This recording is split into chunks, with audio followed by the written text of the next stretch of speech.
hiện xe đâyបងប្អូនអរគ្នាគឺចំណាយលុយមួយខែខាងក្នុង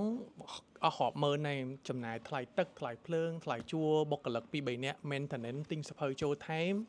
ក៏ចូលមួយខែ2000យ៉ាងតូចអាច2000ជាងបើថាអត់សូវអីសោះក៏1800ដែរហើយអត់ទទួលបានលទ្ធផលអីសោះក្នុងនាមខ្ញុំជាអ្នកស្រឡាញ់ការអប់រំចង់ចែករំលែកប៉ុន្តែខ្ញុំមើលទៅ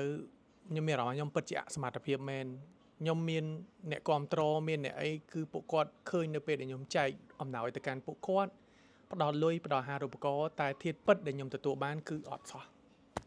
ហើយអត់យ៉ាងណាក៏ដោយគឺខ្ញុំនៅតែធ្វើទៀតដែរខ្ញុំជឿជាក់ថានៅតែមានមនុស្សស្រឡាញ់ការសិក្សាហើយខ្ញុំមិនចង់ចាក់ឆ្ងាយពីកន្លែងនេះមូទៅកាន់ខេត្តផ្សេងទេខ្ញុំនៅតែទុកកន្លែងនេះហើយខ្ញុំនឹងបង្កើតយកសភៅចេញពីនេះខ្លះទៅបង្កើតនៅខេត្តផ្សេងបងប្អូនចង់ឲ្យខ្ញុំទៅបង្កើតខេត្តណាអាចជួយ comment នៅខាងក្រោមខ្ញុំបានដឹងផងបានទេ